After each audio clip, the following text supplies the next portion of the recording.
This is the Newfie Air 75.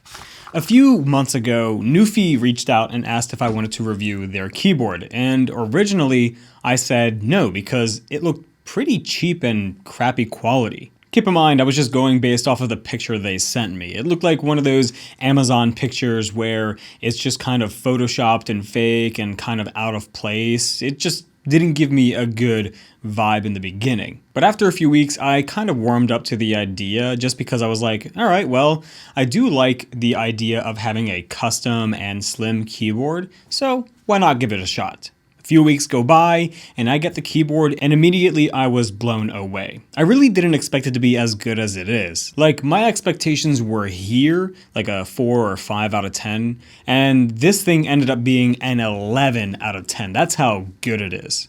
And that's a shame because I just built an Idabao ID87 V2 and I spent like a total of $500 on that thing, and I was completely disappointed with the overall thing, and it's for a bunch of other reasons. But this is only about $110 or $120, and you get basically a Logitech G915 TKL killer for half the price. It's so good, and way more customization. So the Newfie Air 75 is a low-profile mechanical custom hot-swappable keyboard, and to give you an idea of how low-profile it is, it's actually a little bit lower than a G915, being 16 millimeters tall at the bottom and 21 millimeters tall at the top. This is 2 millimeters lower than the G915 TKL, period. This is also probably helped by the fact that the keycaps themselves, as Newfie claims, are the thinnest keycaps in the world. And I don't doubt them. Just look at how thin these keycaps are. They're PBT plastic, they feel super smooth, and don't really seem to gather any grease at all.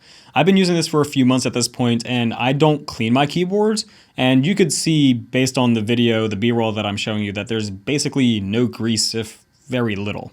The keycaps are also very stable on the switch. There's basically no play, unlike the G915 TKL, where there's a lot of rattling and noise and shakiness. And the keycap stems on the Newfie are way stronger than the G915, where basically you can't really break it just by pulling the keycaps out. Big plus here.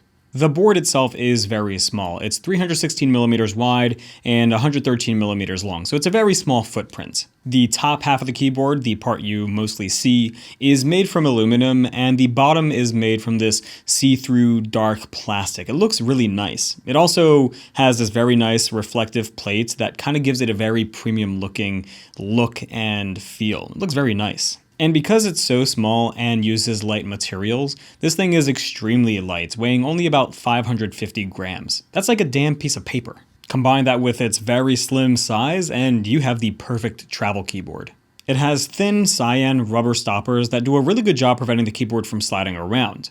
But the reason why they made it so thin is because they basically designed it to fit on top of your MacBook Pro or MacBook Air if you're one of those people that like to use dedicated keyboards on top of your laptop. It only works on top of the 13-inch models though. When I tried putting it on top of my 14-inch MacBook Pro, it kept locking my laptop or turning it off because it just kept pushing down the power button for too long. So basically, you can't use it with the new MacBook Pro 14 and 16-inch. They do, however, have these orange grippy pads that not only makes it more grippy, but also lifts the rear of the keyboard so you can have a nice angled typing experience if you want to. The keyboard is RGB backlit and it gets pretty bright, but the keycaps aren't shine through, so you can't really see the LEDs all that much. You're just going to really see it shine all around the keycaps. One thing that I really like though are these little RGB bars on the top left and top right of the keyboard. You can customize what kind of effect you want the top corner LEDs to do, kind of like how you can with the keyboard, but they also serve a double purpose where the top left one is also a Bluetooth indicator status and also shows you if you have caps lock on or off. Pretty neat feature. Now, while you can go into the software and kind of dive deep into adjusting the RGB and all that kind of stuff, there are a lot of preset color options to choose from within the keyboard. If you hold function and the left arrow, you can cycle through the effects of the keyboard. And if you want to adjust the little mini LED bars on the top corner, hold function, / and left arrow. You can charge the keyboard through the USB-C port, thank God, not micro USB like the G915. And you also have a couple switches on the other end of the keyboard, which allow you to turn the keyboard off, use it in wired or wireless mode, and you also have toggle switches between Mac and Windows. And real quick, while we're talking about wireless, you have two different wireless options to choose from. Number one is Bluetooth. You can hold function 1, 2, or 3 to basically switch between 3 different Bluetooth devices, or you can hold function and 4 for the included wireless dongle. It's 2.4 gigahertz wireless, which basically means that the connection is much more stable than Bluetooth and input lag is very low.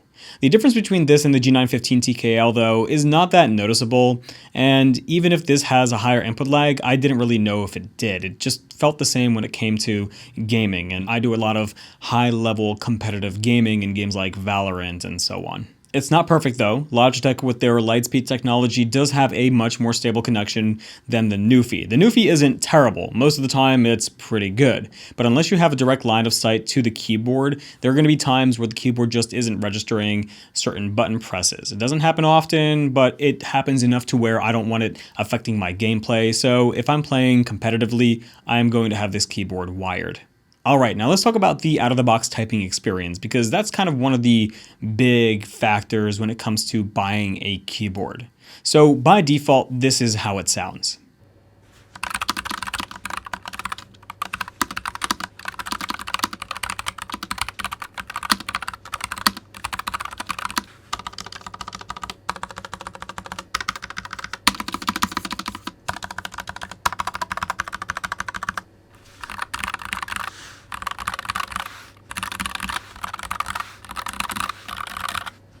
As you could tell, it was pretty alright, nothing like fantastic like those epic $1,000 plus custom keyboards, but it was way better than the G915 TKL, which just sounds like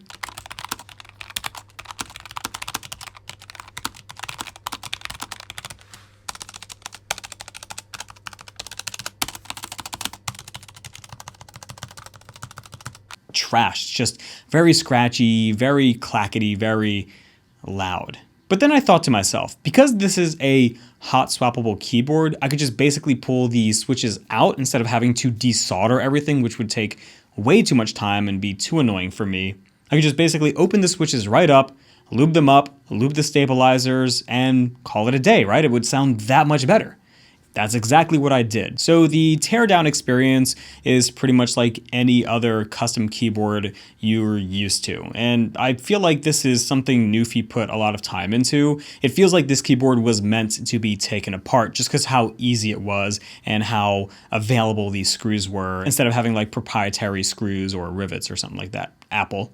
Everything came apart pretty easily. There wasn't anything confusing, and the only real issue that I have is that there isn't that many options for this kind of form factor, being that this design, even though it's not really proprietary, it kind of is proprietary because there's nobody else making anything for this kind of keyboard. So if you're looking for like custom switches, custom keycaps, etc., you're probably not going to be able to find anything. The only thing that I could really find was on Newfie's website, and they only had like one other keycap set. You can also put cherry-style keycaps on this switch as well, being that they have pretty much the same stem.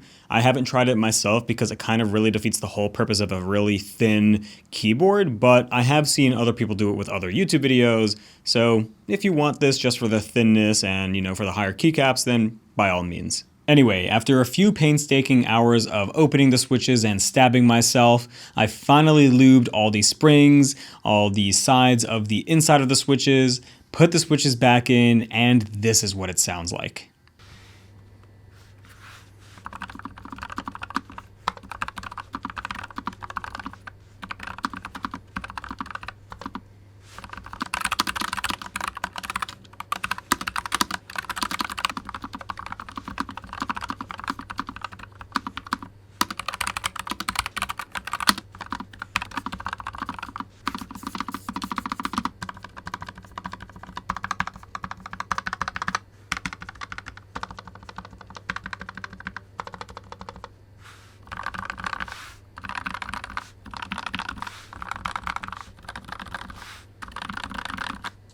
It is so good. Like, I was extremely satisfied with my EpoMaker AK84S with getting Gatoron yellows and lubing those up and getting custom stabilizers. And I was like, oh my God, this is the best thing I ever felt.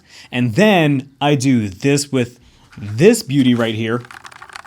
And it's so good to type on. It's so creamy, so smooth. I'm sorry for saying creamy. I know it triggers some people, but it's so good. It's so smooth. There's no scratchiness, and it has a nice deep thonk instead of the little clackety, scratchy ratchet sound. It's just the best feeling keyboard I've ever felt so far. And it's kind of crazy that you can just get this just by lubing a keyboard.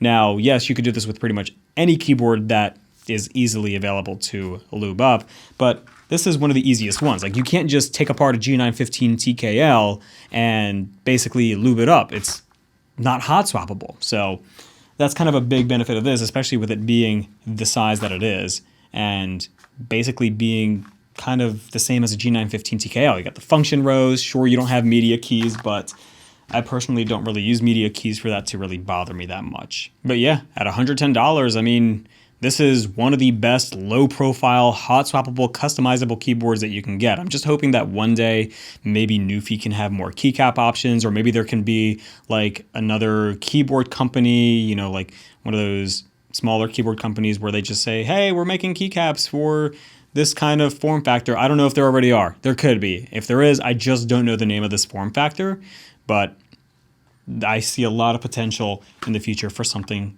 like this kind of thinness and, you know, super slim keycaps that aren't the G915 TKL, because the TKLs, they're just super loose. This one, no looseness at all. But yeah, $110, seal of approval here, 110%, just like the price. If you guys enjoyed the video, please leave a like. If you disliked it, leave a dislike. Please consider supporting me on Patreon. If you don't feel like supporting me on Patreon, that is totally fine.